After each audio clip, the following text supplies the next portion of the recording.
Good morning കേരളത്തെക്കുറിച്ച് നമ്മൾ പറയുമ്പോൾ ഏറ്റവും പ്രധാനമായും പറയാറുള്ളത് നമ്മൾ ഈ ഗൗരവതരമായ രാഷ്ട്രീയ വാർത്തകൾക്കും മറ്റു വാർത്തകൾക്കും ഒപ്പം തന്നെ കൗതുകകരമായ നമുക്ക് കാണാൻ ഇഷ്ടപ്പെടുന്ന ഒരുപാട് കാഴ്ചകൾ കൂടി എന്നും പങ്കുവയ്ക്കാറുണ്ട്. അത്തരത്തിലൊരു കാഴ്ചയിലേക്ക് പോയതിനു ശേഷം ഇനി നമുക്ക് മറ്റു വാർത്തകളിലേക്ക് വരാം.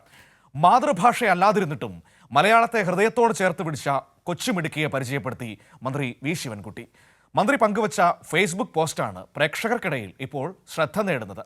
അട്ടപ്പാടിയിലെ 2ാം ക്ലാസ്സുകാരിയായ സുദീപയുടെ ഡയറിയാണ് വിദ്യാഭ്യാസ മന്ത്രി പങ്കുവച്ചത്. ആ ഡയറി കുറിപ്പുകളൊന്ന് കണ്ടുവരാം. പ്രകൃതിയോടും പക്ഷികളോടും കൂട്ടുകാരോടും മിണ്ടിപ്പറഞ്ഞ് ഓരോ ദിവസവും 2ാം ക്ലാസ്സുകാരി സുദീപ കുറിച്ചിട്ട കുറിപ്പുകളെയാണ് മന്ത്രി വി ശിവൻകുട്ടി അഭിനന്ദിച്ചത്. ഇന്ന് സ്കൂൾ തുറക്കുന്ന ആദ്യ ദിവസമായിരുന്നു. ഉദ്ഘാടനമുണ്ടായിരുന്നു. ഞാനും അനിയനും മണ്ണുകൊണ്ട് കളിച്ചു എന്നൊക്കെയുള്ള വിശേഷങ്ങളായിരുന്നു സുദീപയുടെ കുരുന്നുകൈകളാൽ പുസ്തകത്താളുകളിൽ വിരിഞ്ഞത്. മലയാളം മാതൃഭാഷയല്ലാതിരുന്ന മുടുക ഗോത്രവിഭാഗത്തിലെ അട്ടപ്പാടി കാരറ ഗവൺമെന്റ് UP സ്കൂളിലെ കൊച്ചുമിടുക്കി സുദീപ 6ാം വയസ്സിൽ മലയാളത്തെ ഹൃദയത്തോട് ചേർത്ത് വെച്ചിരിക്കുകയാണ്.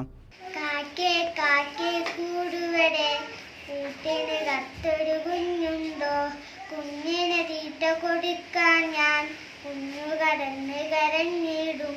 കുഞ്ഞെ കുഞ്ഞെ നീ തരുമോ നിന്നുടെ കയ്യിൽ നെയ്യപ്പം, ഇല്ലതരില്ല നെയ്യപ്പം, അയ്യോ കാക്കെ പറ്റിച്ചേ.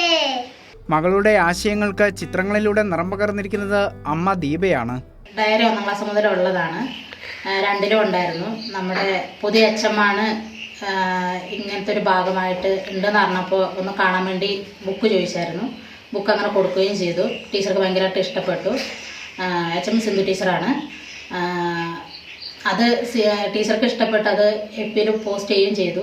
വിദ്യാഭ്യാസ മന്ത്രി അതിനോട് അനുബന്ധിച്ച് അഭിനന്ദനങ്ങളും തന്നു. വലിയ സന്തോഷം. ഇനിയും അവൾക്കുള്ള എല്ലാ പിന്തുണയും ഞാൻ കൊടുക്കും.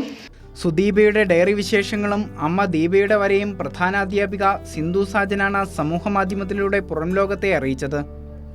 ഫേസ്ബുക്ക് പോസ്റ്റ് പങ്കുവച്ച മന്ത്രി വി ശിവൻകുട്ടി സുദീപയെയും അമ്മ ദീപയെയും അഭിനന്ദിച്ചു. കൈരളി ന്യൂസ്, പാലക്കാട്.